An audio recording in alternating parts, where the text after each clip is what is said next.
지난주 경주에서 열린 아시아태평양 경제협력체 에이펙 정상회의가 성공적으로 마무리됐습니다. 이번 회의에서는 엔비디아의 GPU 26만 장 공급과 핵추진 잠수함 건조 승인 등 과학기술 분야에서 큰 성과를 거뒀는데요.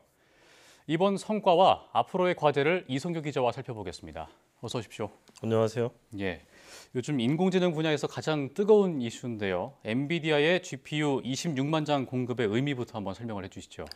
네, GPU는 이제 우리말로 그래픽 처리 카드잖아요. 이게 원래는 그 컴퓨터의 그래픽 처리를 도와주는 그런 장치인데 인공지능 시대를 맞아서 이 다량의 데이터로 인공지능을 학습하는데 GPU가 핵심이 되면서 어떤 필수 품목이 됐죠. 예, 그래서 이 인공지능의 성능은 이 얼마나 양질의 데이터로 학습시키냐에 달려 있는데 거기에 GPU가 꼭 필요하기 때문에 그렇게 된 건데 이 고성능 GPU의 경우에 한 장당 가격이 우리 돈으로 대략 4천만 원에서 5천만 원 사이거든요. 예, 근데 이게 웃돈을 주고도 사고 싶어도 못 사는 이제 그런 상황인 거죠.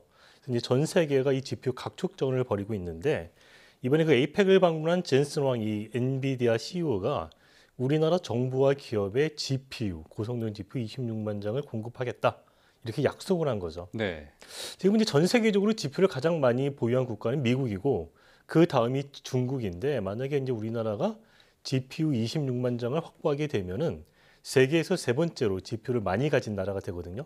그러니까 정부가 이렇게 강력하게 추진하고 있는 AI 3대 강국 도약에 좀 인프라가 마련됐다. 이런 평가가 나오는 거죠. 예.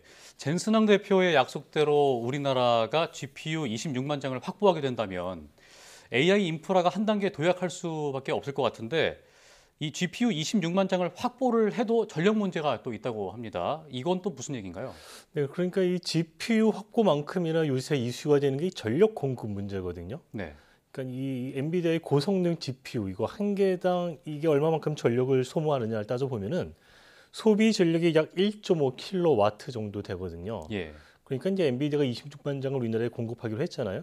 그래서 이걸로 이제 그 인공지능을 학습할 데이터 센터를 구축하고 이 데이터 센터에 필요한 전력 설비하고 또 이것들을 냉각할 냉각 장비까지 다 구축을 하면은 대략 1기가와트의 전력이 필요할 것이다. 이렇게 추정이 되고 있어요. 예. 그럼 1기가와트라는 이 전력량은 우리나라 전체가 소비하는 전력의 한 1% 정도에 해당하는 그 전력량이거든요. 예. 그러니까 이거가 새롭게 생긴다는 거잖아요. 그럼 이 부족분을 메우기 위해서는 이 대형 원전 한 기를 추가로 건설해야지 우리가 충당할 수 있다. 이런 분석이 나오고 있습니다. 네. 그러니까 좀 쉽게 말하면은 이 인공지능 데이터 센터가 소위 전기 먹는 하마라는 거잖아요. 말씀하신 대로 들어보면. 근데 글로벌 테크 기업이 이제 우리나라의 데이터 센터 구축을 약속했는데 그렇게 되면 전력난이 더 심해지는 거 아닌가요? 근데 그런 측면이 있는데요. 이번 또 에이펙 정상회의에서 아마존 웹 서비스 AWS가 우리나라에 이 그 새로운 그 인공지능 데이터 센터를 포함해서 50억 달러를 새롭게 투자하겠다 또 이런 발표를 했어요. 예. 이렇게 되면 또 인공지능 데이터 센터가 우리나라에 추가로 생기게 되니까 전력이 더 많이 필요하게 되겠죠. 이런 점에서 이제 정부의 전력 공급 대책이 어떻게 나올지에 관심이 쏠리고 있거든요. 그래서 앞으로 이제 정부가 어떤 이 전력 공급 대책을 내놓을지 좀 꼼꼼하게 지켜봐야 할 것 같습니다. 예.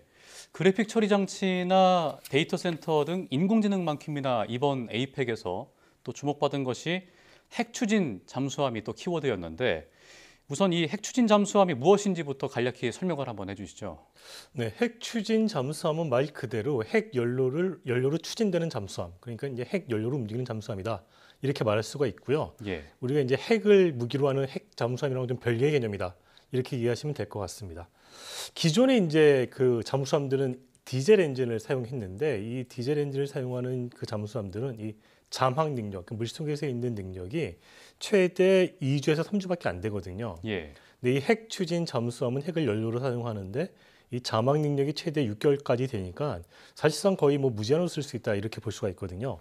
이재명 대통령이 에이펙 정상회의에서 이 트럼프 대통령에게 이 핵 추진 잠수함의 연료를 공급할 수 있도록 해달라 이런 요청을 했고 그 다음날 이제 트럼프 대통령이 핵 추진 잠수함 건조를 승인했다고 밝히면서 이게 급무살을 탄 거죠. 현재 이제 핵 추진 잠수함은 미국과 중국, 뭐 러시아 등 6개 국가만 보유하고 있고 호주가 이제 그 미국의 기술 지원을 받아서 한 2030년쯤에 핵 추진 잠수함을 보유할 예정이거든요. 그래서 예. 우리나라가 만약에 이제 핵 추진 잠수함을 보유하게 되면 세계에서 8번째 핵 추진 잠수함 보유국이 되는 겁니다. 예. 그러니까 핵 추진 잠수함 건조 승인을 받은 건 일단 너무 좋고 미국으로부터 승인을 받긴 했는데 아직 넘어야 될 산이 많다면서요? 뭐 이런저런 문제가 있는데 이제 가장 좀 지금 부각되고 있는 거는 도대체 어디서 그걸 만들 것이냐 이런 문제가 있거든요. 예. 트럼프 대통령은 이제 미국의 그 팔리 조선소라고 있어요. 이 팔리 조선소에서 핵 추진 잠수함을 건조하면 좋겠다 이렇게 말하는 것으로 알려져 있고 이거에 대해서 이재명 대통령은 우리나라에도 국내에도 조선소가 훌륭하다 이렇게 답을 한 것으로 전해지고 있어요. 예. 근데 그 말은 꼭 우리나라에서 만들고 싶다 뭐 이런 뜻인데 조선업계에서는 이거를 이제 미국에서 핵 추진 잠수함을 건조하는 것과 국내 조선소에서 건조할 것을 비교해 보니 미국에서 건조하는 게 훨씬 더 시간과 비용이 많이 든다. 이렇게 분석을 하고 있습니다. 그 이유를 이렇게 들여다보면은 미국에서 우리가 이 핵 추진 잠수함을 건조할 경우에는 새로운 이 건조 시설을 새롭게 만드는 것과 거의 같기 때문에 쉽게 말하면 새로운 조선소를 하나 만들어야 된다. 그러니까 시간과 돈이 더 많이 든다. 그래서 한국에서 건조하는 게 더 낫다. 이런 주장이 나오고 있습니다. 이 핵 추진 잠수함은 이런 이제 그 잠수함을 어디서 만들 것이냐 이런 문제 외에도 이 그 핵 추진 잠수함의 연료를 어떻게 공급받을 것이냐 또 이 연료를 사용하고 나서 이 핵 연료를 어떻게 재처리할 것이냐는 등의 문제가 남아 있거든요. 예. 이런 게 다 이제 한미 원자력 협정에 묶여 있는 내용인데, 그래서 이 앞으로 그 원자력 협정을 어떻게 또 개정할 것인지 이 부분도 좀 지켜봐야 할 것 같습니다. 예, 알겠습니다. 에이펙의 성과와 남은 과제에 대해서 이성규 기자와 함께 짚어봤습니다. 오늘 말씀 고맙습니다.